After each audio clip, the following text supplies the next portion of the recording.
1887ஆம் ஆண்டு இந்த last colony of ரவுனாக் அப்படிங்கிற ஒரு இடம் வந்து இந்த அமெரிக்கா வரலாற்றிலே ஒரு தீர்க்கப்படாத ஒரு விஷயமா, இன்னி வரைக்கும் தீர்க்கப்படாத ஒரு விஷயமா, மர்மமான விஷயமா பார்க்கப்படுதுங்க.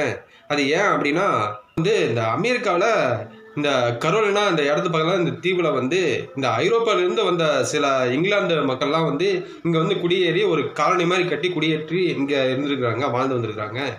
அப்போ இருக்கிற காலகட்டத்தில் அந்த பிரிட்டிஷ் இருக்கிறவங்க இந்த உலகத்தில் உள்ள எல்லா ஒவ்வொரு தீவுலையும் இந்த மாதிரி ஒரு காலனி கட்டி ஒவ்வொரு தலைமையை கொண்டு வந்து ஒரு ஆட்சி அமைச்சது ஒரு வழக்கமாக இருந்ததுங்க.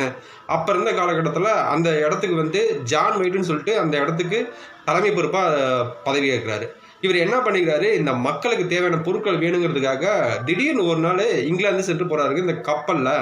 இந்த கப்பலில் போய் சேர்ந்து அங்கே போய் சேர்ந்துறாருங்க இங்கிலாந்து. ஆனால் அந்த பொருளெலாம் எடுத்துகிட்டு திரும்பி வரலான்னு பார்க்கும் பொழுது சில பிரச்சனைனால அவங்க வர முடியலைங்க. அதாவது அப்போ இருக்கிற காலகட்டத்தில் இந்த ஆங்கிலோ ஸ்பெயின் சொல்லிட்டு ஒரு போர் நடந்ததுங்க. போர் காரணமாக அது வர முடியாத ஒரு சூழ்நிலை ஒரு 2 வருஷம் கழிச்சு, அதாவது 1890ஆம் ஆண்டு மறுபடியும் இவங்க வராருங்க இந்த இடத்துக்கு. இங்கே வந்து பார்த்தோன்னா ஒரு அதிர்ச்சிங்க. இங்கே இருந்த வாழ்ந்த மக்கள்லாம் அங்கே இல்லைங்க. அப்போ எங்கே போனாங்க, என்ன ஆனாங்க அப்படிங்கிற மாதிரி ஒரு தேடுதல் வேட்டையில் இவர் இருந்திருக்கிறாரு. உடனே இவர் வந்து அந்த இடத்துல ஒரு தடயம் கிடைக்குதுங்க. அந்த ஒரு மரத்தில் ஒரு கோரன்னு சொல்லிட்டு ஒரு வார்த்தையை வந்து பொறிக்கப்பட்டிருக்காங்க அந்த மரத்தில். அதை பார்த்தோன்னா அந்த கோரட்டுங்கிற ஒரு பேரில் ஒரு அங்கே தீவு ஒன்று இருக்கிறதாவும் அப்படிங்கிற மாதிரி ஒரு தெரிஞ்சுக்கிறாரு. சரி, அங்கே போய் நம்ம சர்ச் பண்ணி பார்ப்போம்னு சொல்லிட்டு அங்கேயும் போய் பார்த்துக்கிறாருங்க. பெரும்பாலும் இந்த தீவில் பார்த்தோம்னா இங்கே பழங்குடியினர்கள் தான் அதிகமாக வாழ்ந்து வராங்க.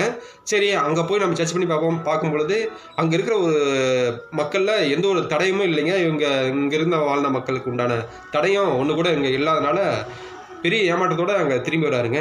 அப்போனா இங்கே இருந்த வாழ்ந்த மக்கள்லாம் எங்கே போனாங்க, என்ன ஆனாங்க அப்படி ஒரு கேள்விக்கு அப்போ இருந்த ஒரு காலகட்டத்தில் மிகப்பெரிய ஒரு மர்மமாக அமைஞ்சிருந்துங்க. அப்போ இருக்கிற காலகட்டத்தில் இந்த ஒரு விஷயத்த ஒரு திரைப்படமாகவும் ஒரு புத்தகமாகவும் வெளிவந்தது இந்த அமெரிக்கா அந்த நாட்டிலே மிகப்பெரிய ஒரு வரலாற்று காவியமாக இந்த காவியத்தை பார்க்கப்படுதுங்க.